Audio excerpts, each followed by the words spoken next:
आज आपण तयार करणार आहोत मकर संक्रांत स्पेशल तिळाचे लाडू। तिळाचे लाडू तयार करताना पाक तयार करण्यापासून तर लाडू बांधण्यापर्यंतची संपूर्ण कृती सोप्या पद्धतीने अगदी सॉफ्ट असे लाडू तयार होतात। तर चला मग झटपट रेसिपीला सुरुवात करूया। त्यासाठी मी इथे 1 वाटी एवढे पांढरे तीळ घेतलेले आहेत। हे स्वच्छ धुवून घ्यायचे आहे आणि वाळवून घेतलेले आहेत। त्यामुळे लाडू छान खुसखुशीत तयार होतात। म्हणून छान इथे तीळ आपण सुरुवातीला धुवून घेतलेली आहे। आता तीळ भाजताना आपल्याला लो फ्लेमवरती तीळ छान भाजून घ्यायची आहे। आपल्याला मधून सतत फिरवत राहायचं आहे। जोपर्यंत तीळीचा छान सुगंध येत नाही आणि छान चटचट फुटत नाही तोपर्यंत आपल्याला इथे तीळ भाजून घ्यायची आहे। आता तीळ भाजून झालेली आहे। आता ही आपण पसरट परातीमध्ये थंड होण्यासाठी काढून घेतलेली आहे।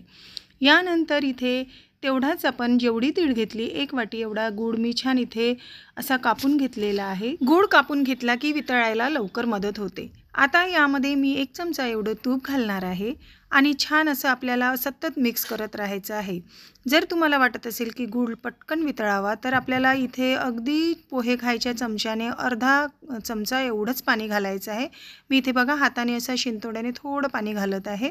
अगदी तेवढंच पाणी घालायचं आहे आणि छान मिक्स करून घ्यायचं आहे। म्हणजे गूळ आपल्याला पटकन वितळावा यासाठीच हे पाणी घालायचं आहे। जरी तुम्हाला थोडा वेळ लागत असेल आणि नाही पाणी टाकलं तरीही चालेल।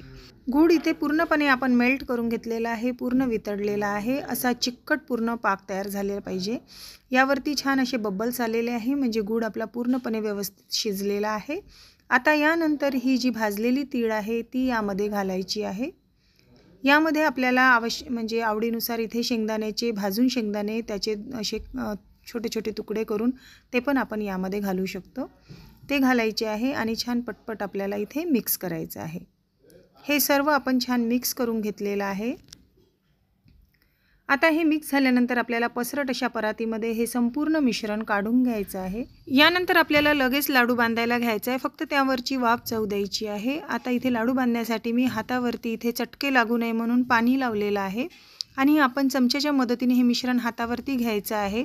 जर आपण तेल किंवा तूप लावलं तर हाताला चटके लागू शकतात, म्हणून आपल्याला थोडं पाणी लावून घ्यायचं आहे आणि असे पटापट लाडू वळून घ्यायचे आहे। या वेळेला आपण दुसऱ्यांची मदत घेऊन सुद्धा हे लाडू पटापट बांधू शकतो। अशा पद्धतीने आपल्याला संपूर्ण लाडू बांधून घ्यायचे आहे। मस्त असे छान लाडू तयार झालेले आहे।